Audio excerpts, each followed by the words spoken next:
On voit bien que tout le règlement intérieur de l'Assemblée nationale est bafoué. On a vu, pour exemple, la commission qui s'est réunie hier devrait produire son rapport et la plénière convoquée 24 heures après pour qu'on ait le temps de lire le rapport et de se préparer.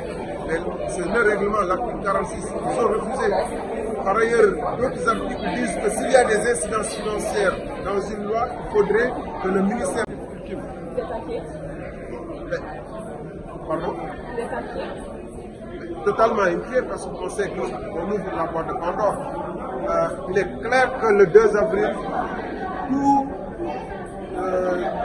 élément des forces de défense et de sécurité, tout administrateur civil, tout ministre ne peut plus obéir au président Macky Sall parce qu'il n'a plus les pouvoirs. Constitutionnellement, cette modification, même si elle était actée, serait une modification illégale. Merci beaucoup. Merci. Merci.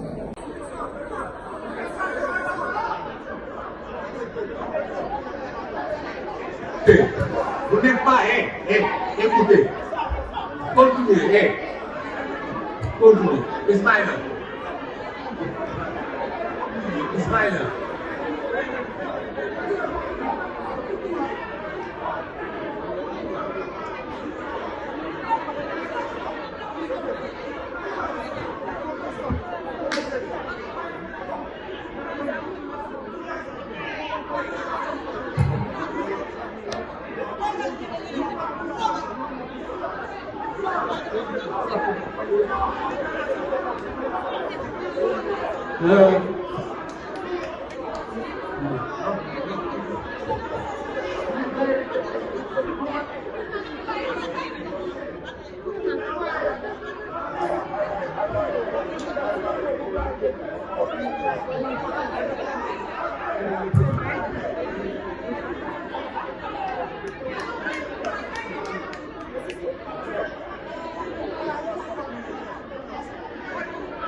Monsieur le Président, je vous rappelle que ce que nous présentons aujourd'hui là est une proposition de loi émanant de l'hémicycle, d'une part de l'hémicycle. C'est encore dilatoire, je demande qu'on continue les débats. Le rapporteur, vous avez la parole. 103. Quels sont ceux qui s'abstiennent? 0. La question préalable est repoussée. La discussion générale s'engage. Ismaël Diallo.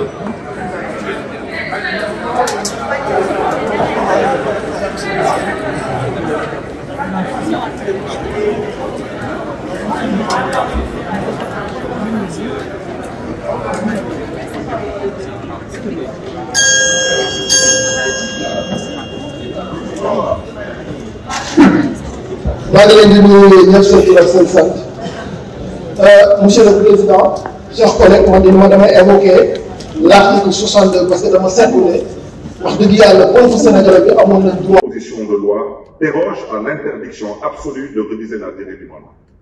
Maintenant, comment l'Assemblée nationale va gérer la question de l'article 27 de la Constitution, qui dit clairement, que la durée du mandat du président de la République est de 5 ans. Nul ne peut exercer plus de 2 mandats consécutifs. Le 2 avril 2024, qu'est-ce que nous allons faire? Il faut qu'on se pose la question. C'est la raison pour laquelle je considère, chers collègues, nous sommes tous des politiques, mais nous devons nous dire des vérités. Nous sommes tous issus de partis politiques. La majorité des partis politiques ici présents à l'Assemblée nationale ont répondu présent à l'appel au dialogue du président Macky Sall.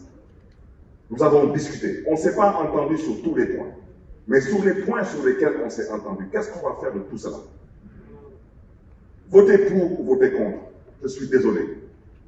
Le 23 juin, c'était une histoire de l'Assemblée nationale pour certains politiques. La suite, on la connaît. Le peuple souverain aura toujours son mot à dire. C'est la raison pour laquelle je souhaiterais d'abord, avant qu'on puisse avancer dans les débats, je souhaiterais interpeller directement Monsieur le Président de la Commission des lois.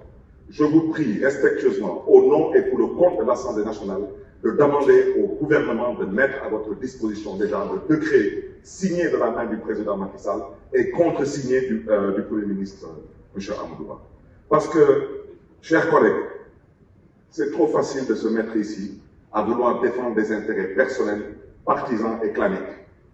Mais n'oubliez pas une chose, si nous avons, nous, particulièrement au niveau de Taxawu Sénégal, accepté d'aller au dialogue national, c'était pour éviter au Sénégal le chaos, pour permettre au président Macky Sall de sortir par la grande porte et la porte honorable. Mais je vais vous dire une chose, si on laisse la majorité mécanique jouer son rôle, que personne ne dise qu'il n'a pas été averti. Les populations ne l'accepteront pas. C'est ça la triste réalité. Nous devons faire preuve de tenue, de retenue et de sagesse. Et c'est la raison pour laquelle je terminerai mon propos en dénonçant l'hypocrisie de la CEDEAO, mais surtout la fumisterie de l'Union africaine. Parce que ce qui se passe aujourd'hui au Sénégal devrait être dénoncé. Le protocole de la CEDEAO est violé. Le protocole est très clair. Il dit que nul ne peut changer les règles du jeu 6 mois avant le jour du scrutin. Alors pourquoi le mutisme de la CEDEAO? Pourquoi le mutisme de l'Union africaine? Et pendant ce temps, on reproche à certains présidents africains, dont le président du Mali, du Niger, du Burkina, de se retirer de la CEDEAO. Donc je terminerai mon propos par lancer un appel à M. le Président Macky Sall. Je vous prie de bien vouloir faire preuve de tenue et de retenue. Le Sénégal en vaut la peine. Et vous méritez mieux que cela. Je vous remercie. La parole est à Moussa Diakhaté, président de la Commission.